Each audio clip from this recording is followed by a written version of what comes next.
that the war we're fighting has nothing to do with women's rights. It has nothing to do with democracy or elections or liberty or freedom, at least from the perspective of the people that declared war on us.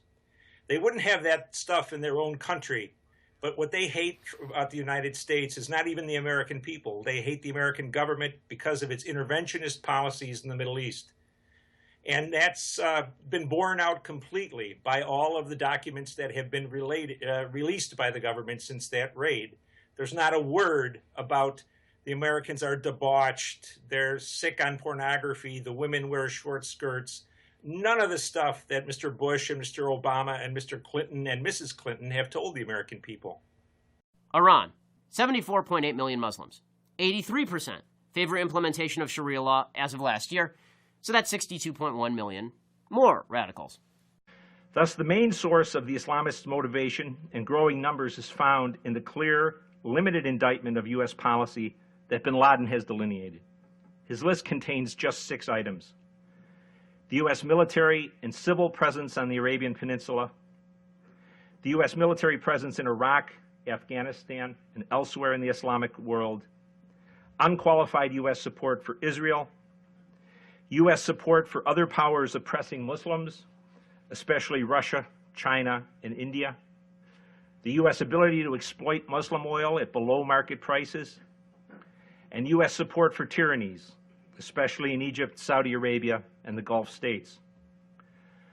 No American must accept this indictment as valid, and none should regard it as its citing as damning all U.S. leaders and policymakers. But the same polls showing that Americans are not hated for how they think or live show overwhelming numbers of Muslims hate the U.S. policies bin Laden has specified as attacks on Islam. The Muslim world's near unanimous view of U.S. policy as an attack on its faith is the Islamists' main motivation and the factor causing their support to grow. Turkey has 74.7 million Muslims, and 32%, this is a moderate Muslim country, probably the most moderate Muslim country, 32% said honor killings of women could actually be justified sometimes. So that's 23.9 million radical Muslims in our moderate ally, Turkey. Certainly, Israel is an enormous problem for the United States and an enormous motivator for the Islamists who are active around the world, including in America and Canada and Britain. But it's not only that. It's our support for the Saudi police state. It is our exploitation of what, at low prices, at least as the Islamists consider it, of Middle Eastern oil, of Muslim oil. It's our presence on the Arabian Peninsula and our military activities in Iraq and Afghanistan and Yemen and Somalia and other places. And none of that is to say that those policies or actions are wrong. I would vote to change several of them very drastically, but that's not the point. The point is, unless you understand the motivation of your enemy, you are never going to be able to understand his durability, his intentions, or his ability to recruit in the coming generations. And that's where we are at the moment. And certainly, you can argue about whether you should support the Israelis or not support the Israelis. That's a perfectly legitimate debate. But when you say that Israel is an enormous burden on U.S. interests and our relationship with the Israelis is getting American soldiers killed overseas and threatening us at home, that's just a fact. You can't get away from that fact. And that's the fact that should form the basis of the conversation about whether we continue or not continue support for Israel. Morocco, 32.4 million Muslims live there. Just over 3/4 support Sharia law. That's 24.6 million radical Muslims in Morocco. The Islamist motivation is to be found in their perception of U.S. foreign policy as an attack on the Islamic religion and its followers, a view that is held not only by those carrying AK-47s, but, if recent polling is accurate, nearly 80% of all Muslims worldwide. Now, no American must accept the Islamists' indictment of the anti-Muslim intent of U.S. foreign policy. But to avoid eventual defeat, U.S. leaders must acknowledge and then explain to the American people that this is indeed the Muslim world's perception, and that we all must accept that perception is always reality. And what are the policies that motivate the Islamists? I can do no better than to list the 6 U.S. policies Osama bin Laden enumerated in the fall of 1996 and has held closely to ever since. First, the U.S. military and civilian presence on the Arabian Peninsula. Second, the United States and Western exploitation of Muslim energy resources. Third, the U.S. military's presence in Muslim lands outside the Arabian Peninsula. Fourth, U.S. support for nations that oppress Muslims, especially Russia, China, and India. Fifth, unqualified U.S. support for Israel. And sixth, U.S. support and protection for Muslim tyrannies and police states.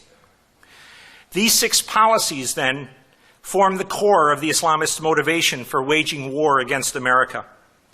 And while U.S. citizens can debate whether the policy status quo should be kept, or one or more of the policies should be changed or abandoned, it is likely that the maintenance of Washington's prevailing operating assumption that Muslims hate Americans for who we are and how we live, and not for what the U.S. government does in the Islamic world, will lead to nothing less than a vast and willful case of self-deception that will certainly yield calamity for the nation. Iraq, 31.1 million Muslims live there. 78% say honor killings of women can sometimes be justified. That amounts to 24.3 million Muslim radicals. Good morning. I would like to know, how can we, as Americans, stop someone who's willing to put a device on themselves and blow themselves up and others?